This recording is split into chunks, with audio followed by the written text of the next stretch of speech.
So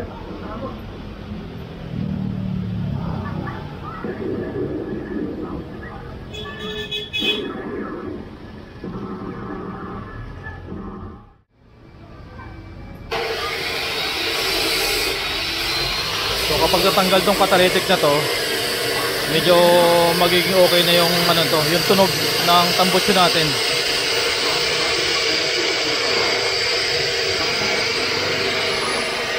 Ito lang yung sumasakal dun sa kanyang tunog kaya masyadong sakal.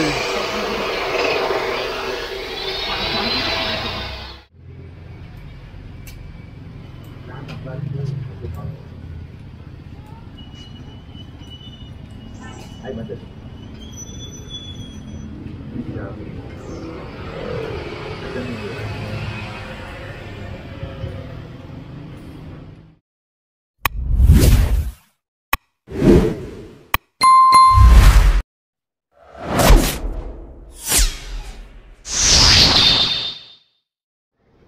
Alright, good morning, good morning. 11:53 na pala oras natin. 11:49. So ngayon pupunta ako ng Barangay Canlalay dito sa Binyan, Laguna. Papagawa ko yung tambutso.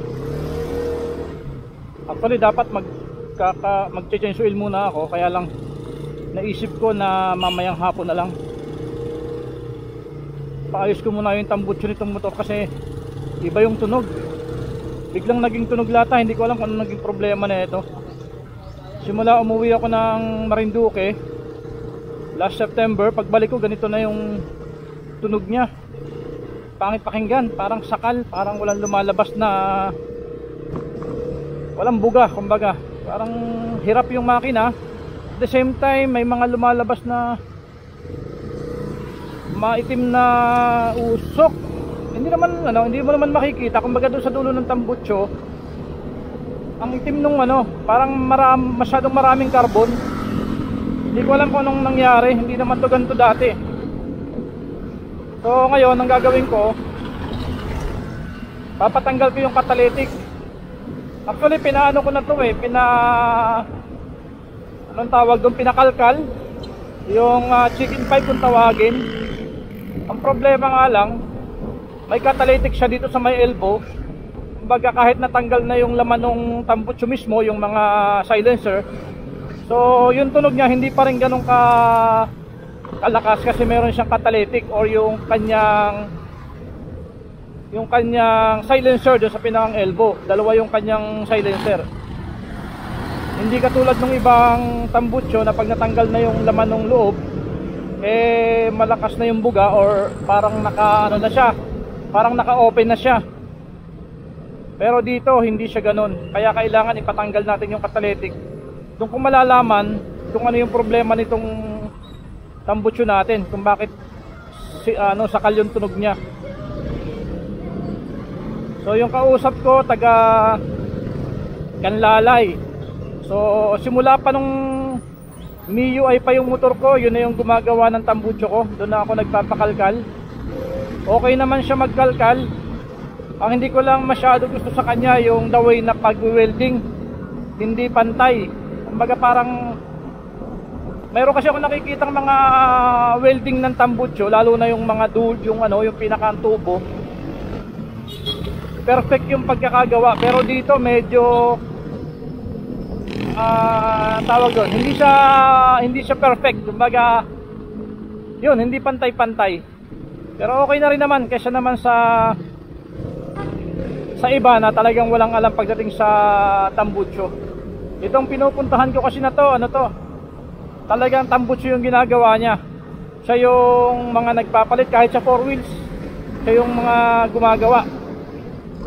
So doon ko siya dadalhin ngayon. At mag-alas 12 na. Usapan namin hapon pa, kaya lang wala naman akong gagawin, kaya naisipan ko na puntahan ko na lang siya ngayon bago mag-lunch, or mismong lunch na ngayon Sana pagdating ko ron nakakain na siya para salang kaagad tayo. Kasi nung pinatanggalan ko sa kanya to ng silencer or pinakalkal ko sa kanya, tapos nagulat ako sa tunog. Same pa rin, walang nangyari. So doon ko lang nalaman na mayroon pa pala tinatanggal na catalytic doon. Hindi ko naman alam at hindi rin niya nabanggit sa akin. So nagmamadali ako noon.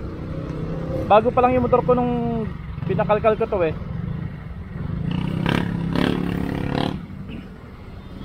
So medyo nagmamadali ako noon kaya hindi ko na naipagawa o hindi ko na naipatanggal yung catalytic hanggang sa nawalan ako ng time. So ngayon yun nga, nagbago yung tunog kaya ipapagawa ko na siya. Withdraw lang tayo ng pangbayad. Dito na lang tayo. Withdraw lang ako ng pambayad guys. Wala akong cash dito. Ayun, sakto, walang nag-withdraw.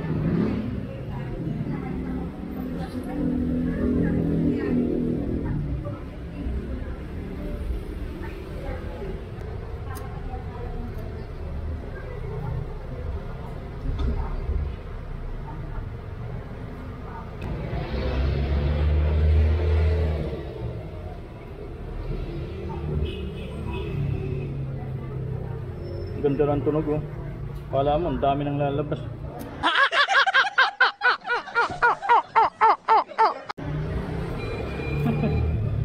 Alam mo yung tunog na akala mo eh sikip na sikip yung ano.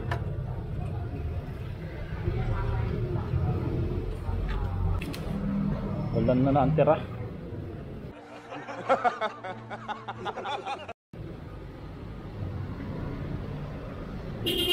Alright, so diretso na tayo. Grabe, dumi ng motor ko pala.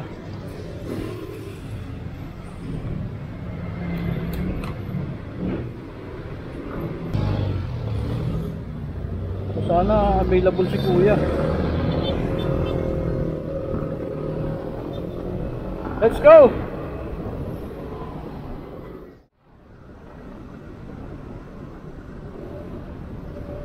Malapit na tayo dun sa pwesto. Kasi dito siya naka pwesto dati oh. Turo ko sa inyo, pakakilala nyo rin to guys, yung mga nakakapanood nitong video na to. Kung kayo mahilig magpagawa ng tambucho, dito sa Kanlalay, dito siya nakapwesto dati. Asa na? Maliit lang yung pwesto niya. Ayan, ayan. Ayan oh, dyan siya nakapwesto dati. Ginawa ng parking.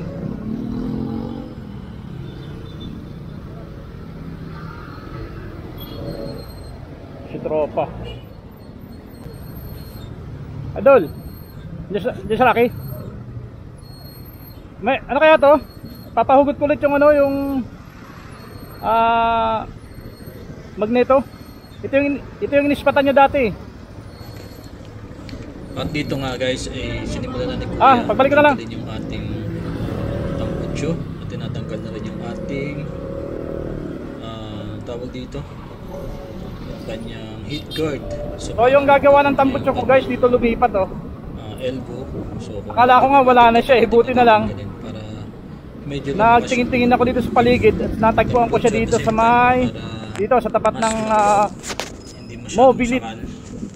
So ito yung pinapagawan dito, kaya lang nung nakaraan kasi hindi ko pa siya naipatanggal bakante. Wala akong time. So ngayon bossing na ibalik kay Kuya. So ito yung madalas na gumagawa ng aking tambucho. Ito nga, pinaputol na niya yung elbow para matanggal yung mismo catalytic na tinatawag. Yan, 2 beses niya pagputulin yan dahil yung mismo gitna na mayroong silencer yun yung tatanggalin natin dito. Init pa yan? Nagkukos nung yung catalytic? Masyadong masikip na hindi halos makalabas yung hangin, yung buga ng tambucho. Kaya yung tunog niya eh hindi rin ganun kalakas yung buga. So ayan guys, antayin na lang natin kung ano yung susunod na gagawin ni Kuya dito.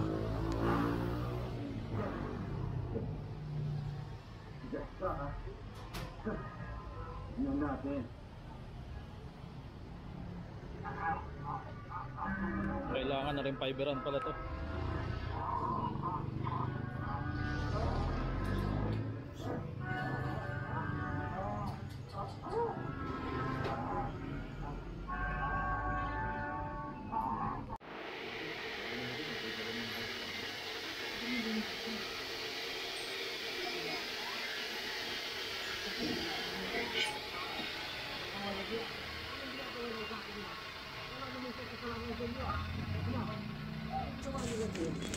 At matapos ngang i-grind ni Kuya yung ating elbow, ito naman at kinakabit na niya sa ating motor para ma-fix na, kasi kukunan pa ng sukat yung ating tambucho kung gaano kahaba yung ating tubo. Ipapalit yung tubo dahil yung catalytic hindi natin babalik yun. So bali papalitan na siya ng panibagong tubo. Ito lang yung sumasakal dun sa kanyang tunog kaya masyadong sakal. I-fix na kuha yung tamang sukat. At the same time, maging sakto lang, parang sakto lang, hindi sumobra. Kasi dahil pagka hinina mo siya, pwedeng mabago yung posisyon, kaya mag-fix natin yung produkto. Tapos pata niya kapag may kumapit para mas makapagpapit siya ng maayos.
So tapos na tayo magpatanggal ng catalytic or ng silencer ng ating tambucho, pero yung tunog niya halos same pa rin,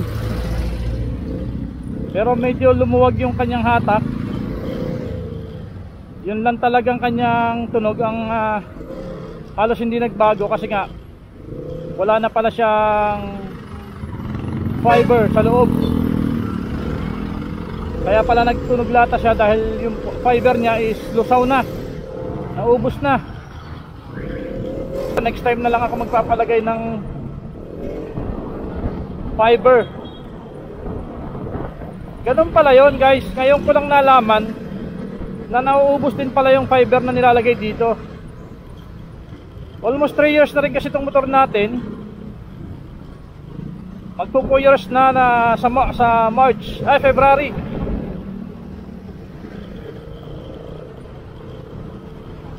So ngayon ko lang nalaman na kailangan pala talagang palitan yung fiber dahil nalulusaw pala siya, natutunaw pala. Oy, muntik na.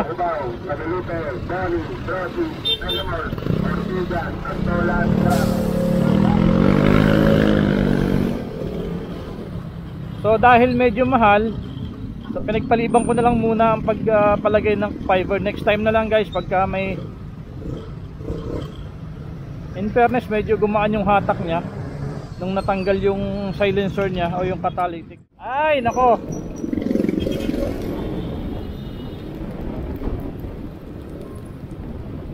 lumalakas, pambihira talaga. Mabuti na lang wala tayong pasok. Woo! Ambon pa more. Puta, lumalakas. Hindi pwede to. Yan nga, paano tayo mag-i-stop dito? Yan, dito tayo. Buti na lang meron ditong taguan.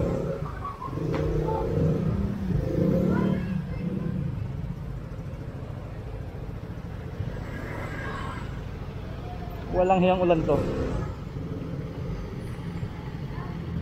Gusto ko sana magpalinis ng motor, kaya lang tingnan nyo naman, bigla-biglang umuulan. So sayang lang ang pera natin dyan.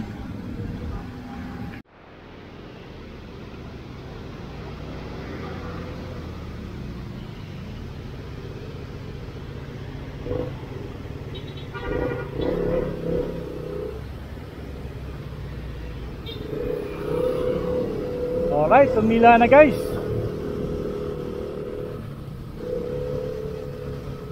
Sobrang sama talaga ng panahon.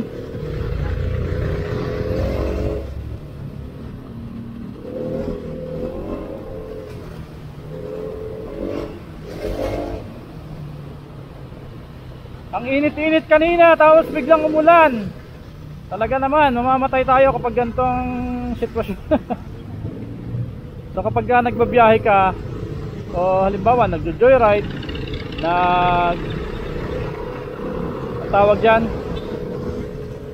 food grab or food panda, or kahit anong ginagawa mo kapag nagmumotor tapos babad na babad sa init, tapos ganito biglang uulan, so siguraduhin nyo na makakasilong kagad kayo, dahil kapag galing kayo sa init at biglang ulan, medyo delikado.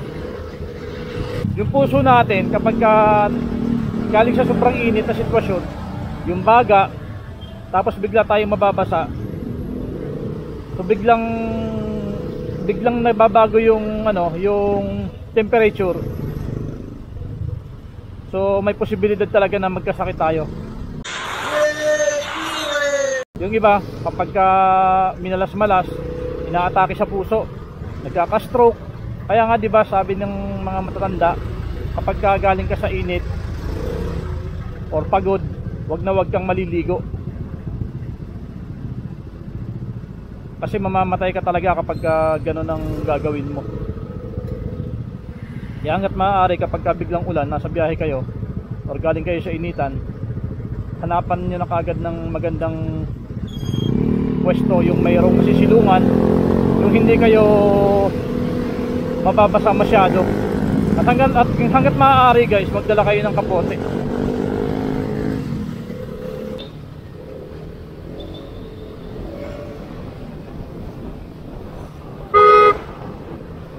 Oh, medyo lumakas yung busina ko ha. Nakakapanibago ha.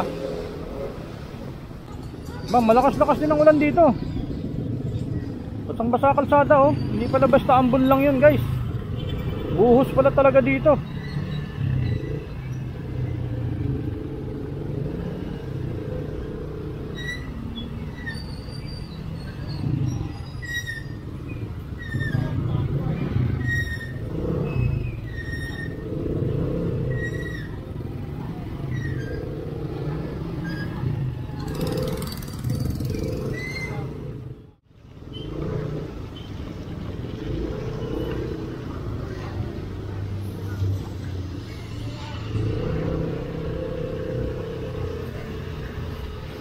Kita mo na guys, bigla namang uminit ngayon.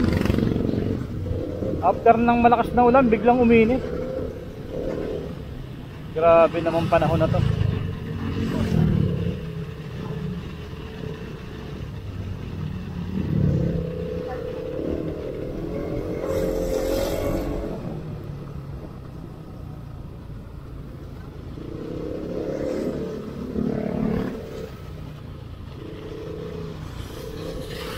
Ay, lakas naman ng talsik ang tubig noon.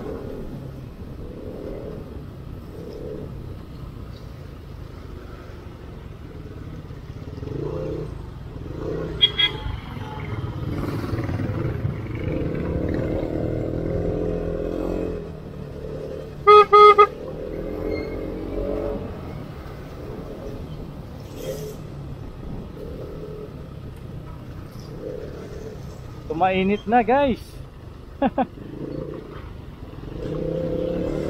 Bukas na lang ako magpapa-car wash or magpapa-motor wash. Marurumihan din to kapag ngayon tayo nagpagawa ng o nagpalinis. Mababaliwala, sayang ang gastos. Oh, what happened? Pag inuhuli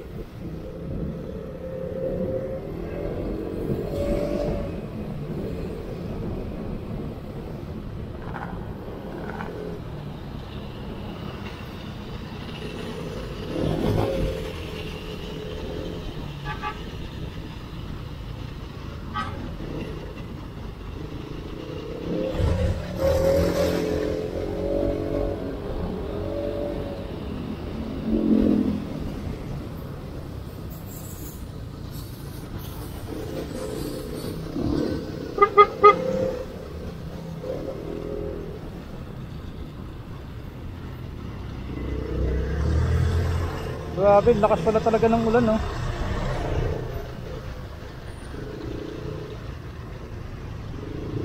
Biglang buhos.